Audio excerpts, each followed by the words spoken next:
আসসালামু আলাইকুম ওরহমতুল্লাহি ওবরাকাতু। প্রিয় দর্শক, কেমন আছেন সবাই? আশা করি ভালো আছেন। প্রিয় দর্শক, যেখানে আওয়ামী লীগের রাজনীতির নিষিদ্ধের দাবিতে ছাত্র জনতা কাজ করে যাচ্ছে, অন্যদিকে বিএনপির মাধ্যমে ভারত সরকার আওয়ামী লীগকে ক্ষমতায় বসানোর পায়তারা চালাচ্ছে। প্রিয় দর্শক, এমন একটি প্রতিবেদন উঠে এসেছে সমকাল পত্রিকার প্রতিবেদনে। চলুন দর্শক, আর বেশি কথা না বাড়িয়ে আমরা সেই প্রতিবেদনটি দেখে আসি। বিএনপির রাজনীতি শেষ হয়ে যাওয়ার মতো আসল ঘটনা ঘটছে। শুনলে অবাক হবেন, কত গুরুত্বপূর্ণ গভীর রহস্য ফাঁস হয়েছে। দর্শক, খুবই জরুরি আলাপ, তবে তার আগে বলে নিই, এটা আমার প্রপোজিশন। বিএনপি থাকবে না। যদি ছাত্র এবং জামাত বড় কোনো ভুল না করে, ডক্টর ইউনূস সরকার যদি ভুল না করে, সেনাবাহিনী যদি ভুল না করে, বিএনপি থাকবে না। বিএনপি ক্ষমতা আসতে পারবে না। হ্যাঁ, বিএনপির মধ্যে যারা জিয়াউর রহমান, খালেদা জিয়ার উত্তরসূরি, তারা আলাদা একটা দল করুক। এই তারেক রহমান হাতে বিএনপি নিরাপদ নয়। ভারতের আধিপত্যবাদের বিরুদ্ধে দাঁড়িয়ে লুৎফুজ্জামান বাবররা দল করুক, বিএনপি টিকে যাবে। ভবিষ্যতে ক্ষমতা আসতেও পারে, কিন্তু এই বিএনপি থাকবে না। এই বিএনপি ভেঙে যাবে। এই বিএনপি শেষ হয়ে যাওয়ার মতো, ভেঙে যাওয়ার মতো ঘটনা ঘটছে। দর্শক, এতে বেশি কিছু লাগে না, সমকালের একটা রিপোর্ট। এগুলো আলামত। দেখবেন আমার এই কথাগুলো 6 মাস 1 বছর পর মিলিয়ে নেবেন বিএনপির কতটা করুণ পরিণতি হয়। শুধু চাঁদাবাজি, লুটপাট, সন্ত্রাসী না, আসল ঘটনা ঘটছে। ভারতের ভরসা বিএনপি।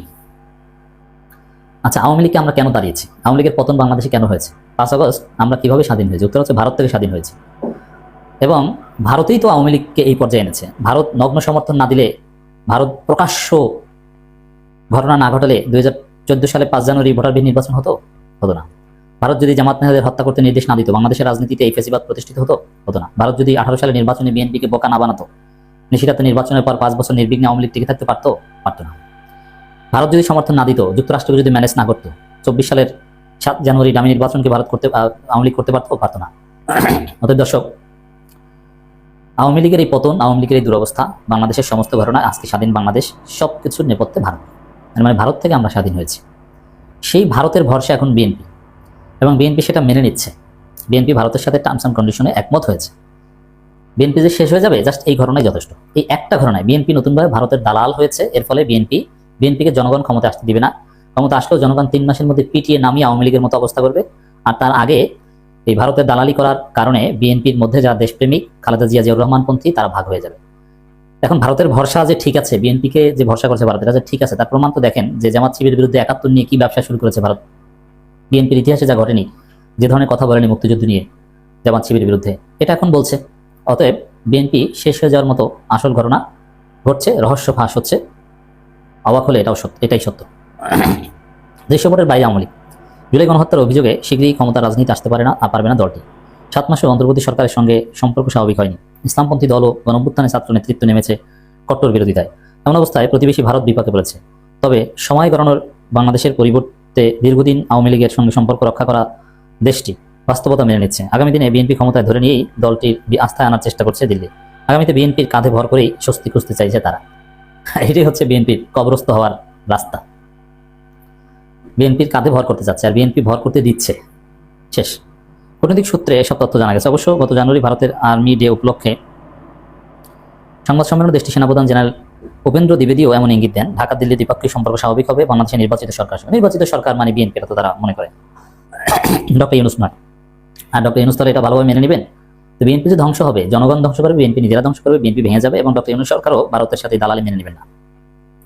ওয়েলসন সেন্টারের সাউথ এশিয়া ইনস্টিটিউটের পরিচালক মাইকেল কুগেলম্যান বলেছেন, বাংলাদেশ নিয়ে ভারতের সবচেয়ে চিন্তার কারণ পাকিস্তান ও জামাত ইসলামী। অতএব জামাতের বিরোধিতা কেন করে ভারত ক্লিয়ার। ভারত বাংলাদেশে দ্রুত নির্বাচন দেখতে চায়, আর বিএনপি দ্রুত নির্বাচনের জন্য পাগল। হিসাব মিলছে? তো বিএনপির ধ্বংসের কারণ বুঝতে পারছেন? কারণ নির্বাচন হলে বিএনপি ক্ষমতা আসার সম্ভাবনা বেশি। ভারত মনে করছে ক্ষমতা আসতে পারে না, এত সহজ নয়। ভারত মনে করছে বিএনপি এর মধ্যে জামাতের সঙ্গে সম্পর্ক ছিন্ন করেছে, ফলে নির্বাচিত সরকারের সঙ্গে যোগাযোগ ভারতকে স্বস্তি দিবে। গত জানুয়ারিতে বাংলাদেশ এই যে জামাতের বিরোধিতা করছে, জাস্ট ভারতের আস্থা অর্জনের জন্য, এবং পরপর 2 নির্বাচনে জিতবে এই কথা বলছে। এটাও ওই ভারতের সিগন্যালে বলছে বিএনপি, দুদুরাই সব কথা বলছে।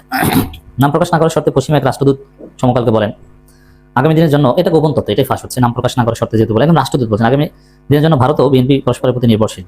মানে বিএনপি ভারতের উপর নির্ভরশীল বলেই এখন 71 ব্যবসা শুরু করেছে। যদিও বিএনপির সঙ্গে কখনো সম্পর্ক স্বাভাবিক হয়নি ভারতের। বিএনপির সময় 10 টাকা অস্ত্রের চালান সামনে এলে সম্পর্কের চরম অবনতি হয়। তবে সেসব পেছনে রেখে ট্রানজিশন সময়ে বাংলাদেশের সঙ্গে সম্পর্ক বিএনপিকেই পাশে চাইছে ভারত। দেখেন, এই জন্য লুৎফুজ্জামান বাবরদের কোনো রাজনীতি বিএনপিতে নাই। তো বাবর সাহেবরা যদি জিয়াউর রহমান এবং খালেদা জিয়াপন্থী আলাদা বিএনপি গঠন করতে চায়, এটা সফল হবে বলে আমি মনে করি। জনগণ এটা গ্রহণ করবে। বিএনপি মনে করছে ভারতের মতো বৃহৎ প্রতিবেশীর সঙ্গে বৈরিতা রেখে ক্ষমতায় টিকে থাকা কঠিন হবে। সম্পর্ক ভালো না থাকলে কাজ ফেলে প্রতিবেশী মোকাবিলায় ব্যস্ত থাকতে হবে। এই জন্য দর কষাকষির মনোভাবে রয়েছে বিএনপি। আসল ঘটনা ফাঁস। আচ্ছা, ভারতের সাথে সম্পর্ক তো এখন ভালো না, কিন্তু ডক্টর ইউনূস সরকার কি কাজ করছে না? ভালোভাবেই কাজ করছে। দলটির নেতারা মনে করছেন শিক্ষার্থী সরকার ও জামাতের মতো শক্তিকে মোকাবেলা করতে তাদের প্রতিবেশী দেশগুলো সমর্থন লাগবে। মানে ছাত্রদের নতুন দল জামাত ইসলামীকে মোকাবেলা করবে ভারতকে সাথে নিয়ে। এই জন্য ভারতের ন্যারেটিভ থেকে এটা স্পষ্ট বোঝা যায়, বিশেষ করে ভারতের সমর্থন। গত সেপ্টেম্বর গুলশানে বিএনপি চেয়ারপারসন রাজনৈতিক কার্যালয়ে মহাসচিব মির্জা ফখরুল ইসলাম আলমগীরের সঙ্গে বৈঠক করেন ঢাকায় ভারতীয় হাইকমিশনার প্রণয় ভার্মা। পরে বিএনপি মহাসচিব জানান, ভারতের হাইকমিশনার বলেছেন তারা তার দেশ বাংলাদেশের সঙ্গে সম্পর্কে দৃঢ় প্রত্যয় চায়। একই সঙ্গে দুই দেশের নিরাপত্তা ইস্যুতে একসঙ্গে কাজ করতে ইচ্ছুক আর সুস্থ সম্পর্কের দিকে এগিয়ে যেতে তারা আগ্রহী। রাজনৈতিক দল হিসেবে বিএনপির সঙ্গে তারা সম্পর্ক দৃঢ় করতে চায়। এই সম্পর্ক আরও কীভাবে ইতিবাচক জায়গা নেওয়া যায় সেভাবে তারা কাজ করতে আগ্রহী। মানে ঘটনা ঘটে যাচ্ছে, বিএনপি আপনি চোখ বুঝে ধরে নিতে পারেন যে ভারতের দালালে পরিণত হয়েছে, লিখিত চুক্তি করছে, গোপন চুক্তি হয়তো হয়েছে, আর এটাই হবে বিএনপি ধ্বংসের আসল কারণ। সূত্রের ভাষ্য, বাংলাদেশের পরিবর্তে ভারতের সঙ্গে আওয়ামী লীগের সম্পর্কের পর্দা এখন উন্মোচিত। বাংলাদেশে হাজারো ছাত্র জনতাকে হত্যার অভিযোগে অভিযুক্ত আওয়ামী লীগ প্রধান শেখ হাসিনা অন্যান্য সারির নেতারা সীমান্ত পেরিয়ে ভারত আস্থানে এবং তাদের সুরক্ষা নিশ্চিত করেছে দিল্লি। আর সেই ভারতের সাথে বিএনপি দালালি করবার জনগণ মেনে নেবে? কখনোই নয়। অন্যদিকে বাংলাদেশে আওয়ামী লীগের উপর ভারতের প্রভাব কেমন ছিল তা দেশটির প্রয়াত রাষ্ট্রপতি প্রণব মুখার্জির লেখা বই দি কোয়ালিশন ইয়ার্স স্পষ্ট। এতে বলা হয় 2008 সালে ফেব্রুয়ারিতে বাংলাদেশ তৎকালীন সেনাপ্রধান জেনারেল মইনু আহমেদ ভারতে সফরে যান। তখন ভারতের তৎকালীন পররাষ্ট্রমন্ত্রী প্রণব মুখার্জির সঙ্গে তার বৈঠক হয়। সেনাপ্রধান আশঙ্কা ছিল শেখ হাসিনা ক্ষমতাসীন হলে তাকে চাকরিচ্যুত করবে, কিন্তু মইনু আহমেদ চাকরির দায়িত্ব ব্যক্তিগতভাবে নেন প্রণব। তিনি আশ্বস্ত করেন শেখ হাসিনা ক্ষমতাসীন হলেও তার কোনো সমস্যা হবে না। মানে এই 111 সরকার যেরকম একটা বন্দোবস্ত করে শেখ হাসিনা হাতে ক্ষমতা দিয়ে সেফ এক্সিট নিয়েছিল, বিএনপি মূলত এটাই চায় যে একটা ভুয়া নির্বাচনের মাধ্যমে তাদের হাতে ক্ষমতা দিয়ে ডক্টর ইউনূস সরকার সেফ এক্সিট নেই। কিন্তু বিএনপির এই স্বপ্ন পূরণ হবে না, বিএনপি ধ্বংস হবে, লিখে রাখেন। অতএব যারা বিএনপি করেন, খালেদা জিয়াউর রহমান আদর্শে বিশ্বাসী, এত বছর মার খেয়েছেন যে ভারতের হাতে, সেই ভারতের দালালি করবেন? অতএব আলাদা বিএনপি করার উদ্যোগ নেন, লুৎফুজ্জামান বাবরকে ধরেন। 2008 সালে জাতীয় নির্বাচনকে বিজয়ী হয়ে শেখ হাসিনা সরকার গঠন করে। এরপর থেকে গত বছরের 5 আগস্ট পর্যন্ত হাসিনা ক্ষমতায় রাখতে প্রত্যক্ষ ভূমিকা রাখে ভারত।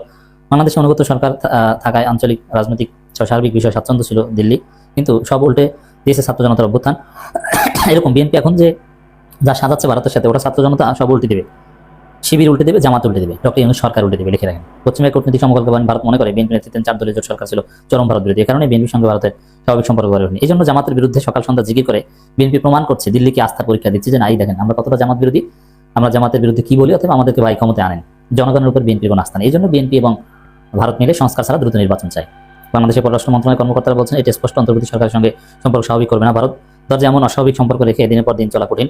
ভারত প্রতিষ্ঠানের উপায় হিসেবে বাংলাদেশ দ্রুত নির্বাচন দেখতে চাইছে, কারণ এখন নির্বাচন হলে বিএনপি ক্ষমতায় আসবে এবং সুযোগ কাজে লাগাতে চায়। আর এই জন্যই আমরা দ্রুত নির্বাচন হতে দিব না। পশ্চিমা কূটনীতিকদের তথ্য অনুযায়ী অন্তর্বর্তী সরকারের সঙ্গে চীন ও পাকিস্তানের ঘনিষ্ঠতা বাড়ছে, যা দিল্লির কপালে ভাঁজ ফেলেছে। আবার তাইওয়ান ইস্যুতে মাঝে মাঝে কিছু দূরত্ব হলো, বিএনপির সঙ্গে চীনের বন্ধুত্ব বেশ পুরনো। এখন আওয়ামী লীগ যেরকম এক নৌকায় ভারত এবং চীনকে নিয়ে চলেছে, এটা বিএনপি পারবে না। ওদের চীনের কারণেও বিএনপির খেলা ধ্বংস হয়ে যাবে। আর এখন তো আওয়ামী লীগ নাই, আবার জামাত আবার চীনকে খুব আস্থায় নিচ্ছে। যেই সময় ভারতের বিএনপি নেতারা ভারতের কি একটা দিবসে মাখামাখি করে ভারতের সাথে আমির খসরু মাহমুদ চৌধুরীরা, সেই সময় চীনের রাষ্ট্রদূত জামাত ইসলামীর আমিরের পাশে বসে প্রোগ্রাম করেন। অতএব চীনের টাকা আছে, চীন খেলবে। ভারতের দালালি করে, হ্যাঁ বিএনপি ভারতের দালালি না করলে চীনের সমর্থনে জামাতের চেয়ে এগিয়ে থাকতে পারত, কিন্তু ভারতের দালালি করতে গিয়ে বিএনপি একুল উকুল সব হারাবে। বিএনপি এখন আত্মহত্যার পথ বেছে নিয়েছে। Just right it down.